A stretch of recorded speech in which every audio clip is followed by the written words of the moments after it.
नमस्कार, good morning दोस्तों। स्वागत है आपका गौरव ज्ञान एकेडमी पर। आज है 20 अगस्त और दिन बुधवार। तो स्टार्ट करते हैं आज के करंट अफेयर्स, जहां पर रोज आपको सीधे सरल शब्दों में क्वेश्चंस सॉल्व कराए जाते हैं।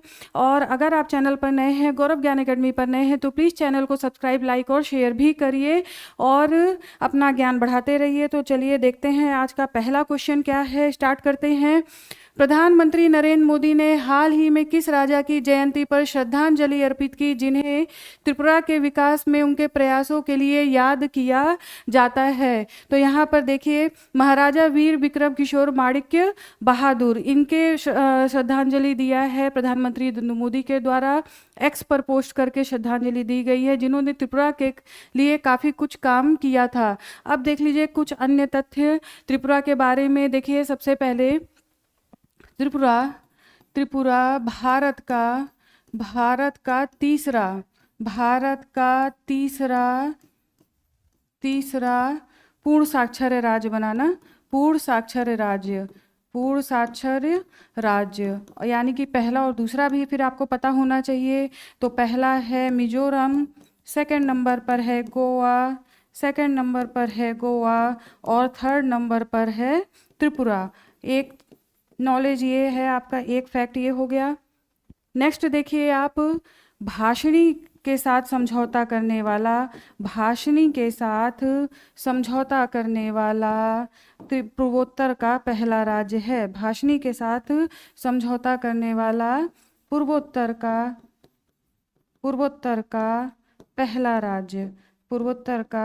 पहला राज्य है त्रिपुरा। तो आपको इतनी चीज़ें यहाँ पर याद रखनी है। आ जाइए अपने नेक्स्ट क्वेश्चन की तरफ। नेक्स्ट क्वेश्चन देखते हैं क्या है।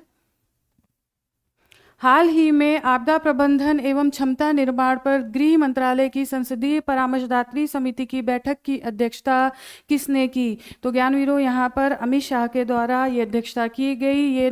ये बैठक कहाँ पर हुई? तो आपको ये भी पता होना चाहिए। ये बैठक हुई नई दिल्ली में। अभी आप देख रहे हैं हाल फिलहाल पहाड़ी एरिया में, उत्तराखंड, हिमाचल प्रदेश, जगह जगह पर बादल फटने की घटना आ रही है, जिसकी वजह से ये बैठक की गई और समाधान निकालने का प्रयास किया गया। देखिए, एक तो यहाँ पर जो बात की गई वो किया गया सचेत ऐप के बारे में। सचेत ऐप के बारे में कहा गया कि ज़्यादा से ज़्यादा लाभ उठाने की आवश्यकता है, और अमित शाह के द्वारा ये बताया गया कि 1 लाख कार्यकर्ताओं को प्रशिक्षण दिया जा चुका है। ऐसी आपदाओं से निपटने के लिए कार्यकर्ताओं को प्रशिक्षण दिया जा चुका है मित्र योजना के तहत। ठीक है, आपदा मित्र और युवा आपदा मित्र के तहत हम आप सभी जानते हैं कि सरकार के द्वारा कोष में काफ़ी सारा रुपया दिया जाता है। देख लीजिए इसको भी, 2021-22 से लेकर 2025-26 तक राष्ट्रीय आपदा न्यूनीकरण कोष यानी कि NDMF में 13,693 करोड़ रुपए की राशि दी गई है।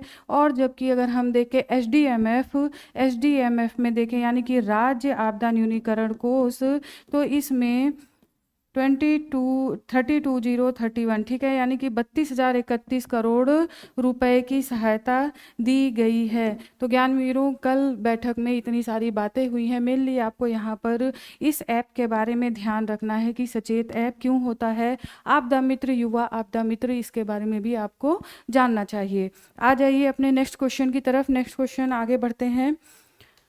कजाकिस्तान के शिमकेंत में आयोजित 16वीं एशियाई निशानेबाजी चैंपियनशिप में 10 मीटर एयर पिस्टल स्पर्धा का स्वर्ण पदक किसने जीता? तो ज्ञानवीरों, देखिए यहाँ पर राइट आंसर है गिरीश गुप्ता के द्वारा यहाँ पर स्वर्ण पदक जीता गया। नेक्स्ट देखिए, विश्व युवा तीरंदाजी चैंपियनशिप 2025 का आयोजन कहाँ पर हो रहा है? यहाँ पर देखिए राइट आंसर है ऑप्शन बी, विनिपेग, कनाडा। भारतीय दल कनाडा जाने के लिए तैयार हो चुका है। और देखिए आप, पिछली बार टोटल 11 पदक के साथ 11 पदक के साथ पिछली बार टोटल 11 पदक के साथ भारत पहले स्थान पर था। ठीक है, भारत फर्स्ट पोजीशन पर था। और ये जो गेम पिछला हुआ था वो हुआ था आयरलैंड में, वो हुआ था आयरलैंड में। तो आपको ये चीज़ें ध्यान रखनी है। इस बार हो रहा है विनिपेग कनाडा में। आ जाइए नेक्स्ट देखते हैं, विश्व मानवतावादी दिवस कब मनाया जाता है? ज्ञानवीरों, राइट आंसर है 19 अगस्त। किस उपलक्ष्य में मनाया जाता है? तो ये भी देखिए, ये मनाया जाता है 2003 से। 2003 में ज्ञानवीरों क्या हुआ था? बगदाद में यूएन के मुख्यालय पर या कार्यालय पर हमला कर दिया गया था, जिसमें 23 कार्यकर्ता मारे गए थे। 23 कार्यकर्ता मारे गए थे, जिसके बाद ये विश्व मानवतावादी दिवस मनाया जाता है। और देख लीजिए, इसके साथ ही साथ देखिए, इसमें कार्यकर्ताओं के मनोबल को बढ़ावा दिया जाता है ताकि वो विश्व भर में अपने काम को सुचारू रूप से कर सकें। और इस बार की जो थीम है ज्ञानवीरों, वो भी आपको ध्यान रखना है। इस बार की जो थीम है वैश्विक एकजुटता को सशक्त बनाना। ठीक है, की पॉइंट देखिए, बस याद रखिए, वैश्विक एकजुटता को सशक्त बनाना और स्थानीय समुदायों को भी सशक्त बनाना। ठीक है, सशक्त बनाना और साथ ही साथ स्थानीय समुदाय को भी सशक्त बनाना। तो ये थीम है। आपको पूरा, आप कितनी थीम याद करेंगे सभी चीज़ों का? तो केवल की पॉइंट याद करने का प्रयास किया करिए। स्थानीय समुदायों को सशक्त बनाना, तो आपको ये भी ध्यान रखना है, को सशक्त बनाना। ठीक है, आ जाइए अब आगे बढ़ते हैं नेक्स्ट क्वेश्चन की तरफ। हाल ही में अपना पहला सिंसिनाटी ओपन खिताब किसने जीता? तो यहाँ पर देखिए, राइट आंसर है कार्लोस अल्कराज ने। कार्लोस अल्कराज ने जैनिक सिनर को हरा करके जीता। और कार्लोस अल्कराज स्पेन के खिलाड़ी हैं, ये भी आपको ध्यान रखना है, स्पेन के खिलाड़ी हैं। जैनिक सिनर को पराजित किया, यहाँ पर आपको ध्यान रखना है। आ जाइए आगे बढ़ते हैं। हाल ही में ड्रोन प्रशिक्षण के लिए असम राइफल्स ने किस संस्थान के साथ समझौता किया है? तो यहाँ पर राइट आंसर है IIT मणिपुर। देखिए, ड्रोन प्रशिक्षण से आशय है असम राइफल्स के जवानों को प्रशिक्षण देना, दुर्गम, जो कि इस संस्थान के द्वारा किया जाएगा, जवानों को प्रशिक्षण, साथ ही दुर्गम इलाकों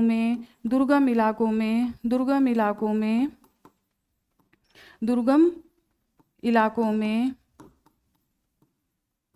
ड्रोन से सहायता प्राप्त करना, ड्रोन से सहायता लेना, ये इसका प्रमुख लक्ष्य है। तो असम राइफल्स ने IIT मणिपुर संस्थान के साथ समझौता किया है, आपको इतना ध्यान रखने की आवश्यकता है। आ जाइए आगे बढ़ते हैं, नेक्स्ट क्वेश्चन देखते हैं। ट्रैवल विदाउट बॉर्डर्स पहल के तहत किसने आवेदन काउंटरों की जगह AI संचालित यात्री गलियारा शुरू किया है? AI powered passenger corridor start करने वाला है दुबई। देखिए, दुबई लगातार 11वें वर्ष विश्व भर में सबसे व्यस्ततम एयरपोर्ट है। आपको ये पता होगा, सबसे व्यस्ततम एयरपोर्ट है। ठीक है, एयरपोर्ट है, सबसे व्यस्ततम एयरपोर्ट है ये, लगातार 11वें वर्ष। और अब यहाँ पर जो फेस रिकग्निशन होगा किसी भी व्यक्ति का, वो AI पर आधारित होगा। पहले से ही डाटा लोगों के पास होगा, जो अथॉरिटी होगी उनके पास होगा, ताकि उन्हें बार बार चेकिंग ना करवानी पड़े। 11 सेकेंड में आदमी जो है, कोई भी पैसेंजर, वो निकल के आराम से जाके अपनी यात्रा करेगा। तो इस तरीके से इसका उद्देश्य है। अभी तक देखिए, यूएसए और ब्रिटेन और EU के, यानी यूरोपीय संघ के अभी भी देश बोर्डिंग पास वगैरह पर आधारित हैं, उस पर निर्भर करते हैं। ऐसी व्यवस्था पहली बार दुबई एयरपोर्ट के द्वारा की जा रही है। आगे देखने की ज़रूरत है ये कितना सक्सेसफुल होता है। आ जाइए नेक्स्ट देखते हैं। हाल ही में जयपुर में आयोजित मिस यूनिवर्स इंडिया 2025 का खिताब किसने जीता? ज्ञानवीरों, राइट आंसर है मनिका विश्वकर्मा। ठीक है, मनिका विश्वकर्मा। और ये राजस्थान के गंगापुर की रहने वाली हैं, राजस्थान के गंगानगर, सॉरी गंगापुर नहीं, गंगानगर की रहने वाली हैं। और ये जो आयोजन हुआ ये जयपुर में हुआ, ये जो आयोजन हुआ वो जयपुर में हुआ।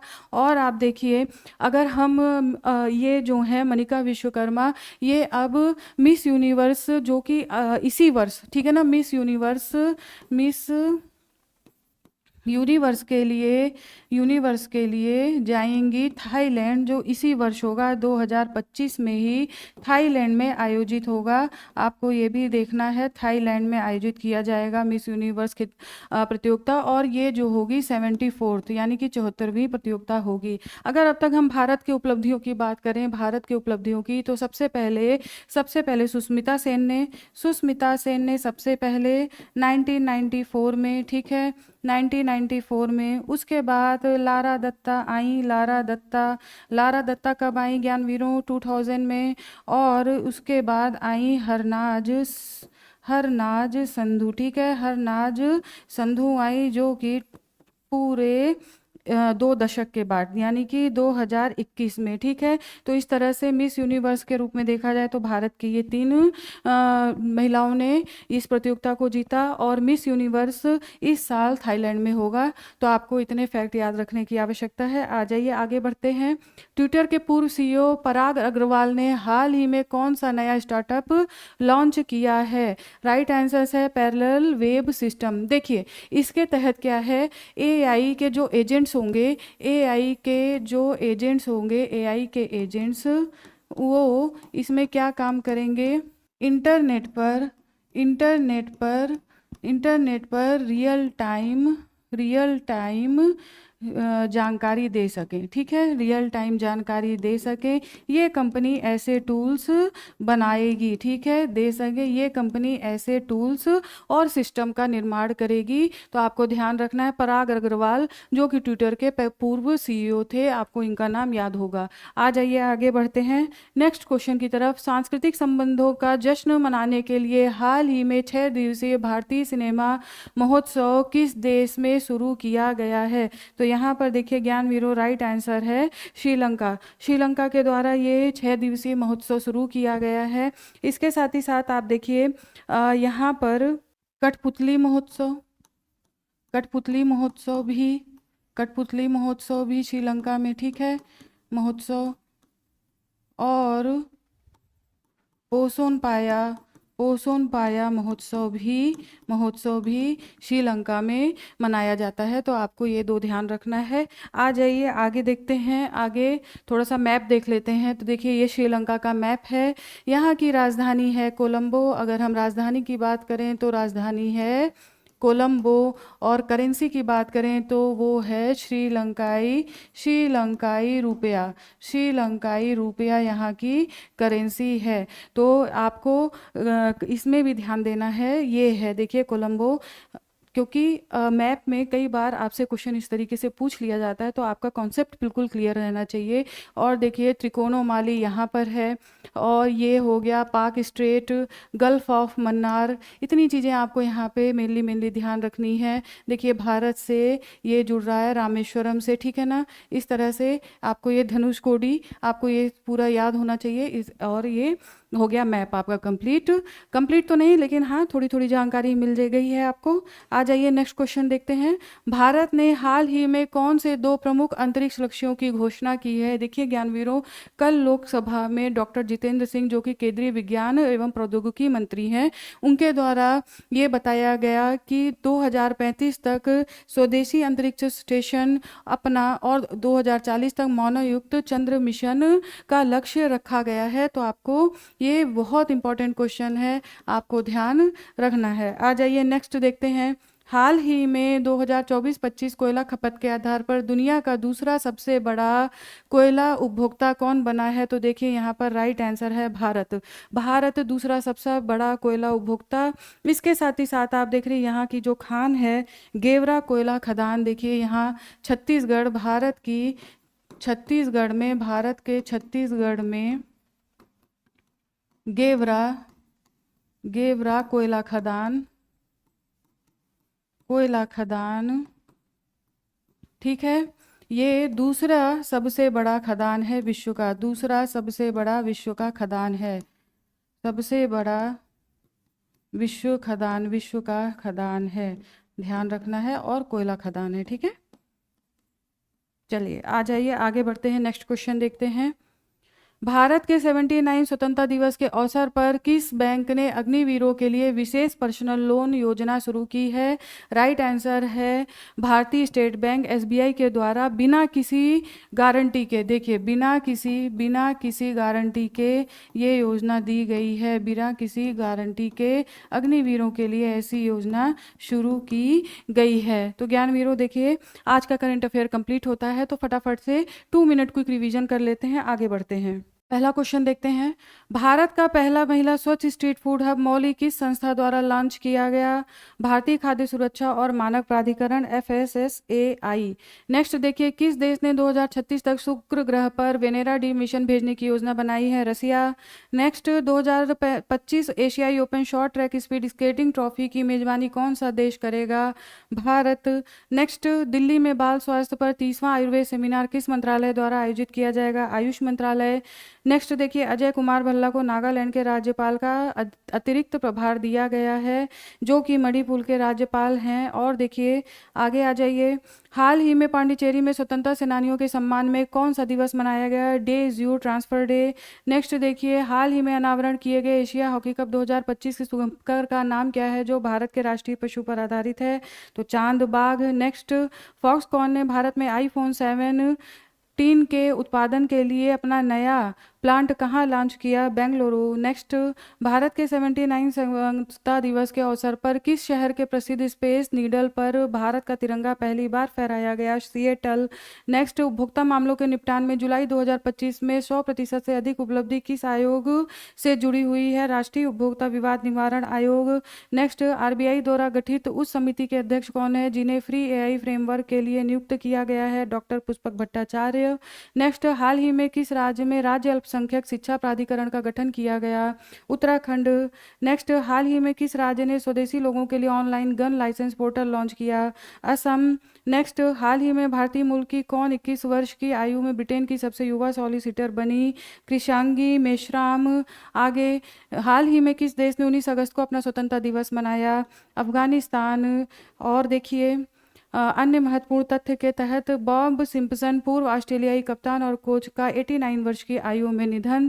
ज्ञानवीरों, आज का करंट अफेयर यहीं पर कंप्लीट होता है, फिर कल आपके सामने उपस्थित होती हूँ कुछ नए अपडेट्स के साथ। तब तक स्वस्थ रहिए, मस्त रहिए, पढ़ते रहिए। आपका दिन शुभ हो। धन्यवाद।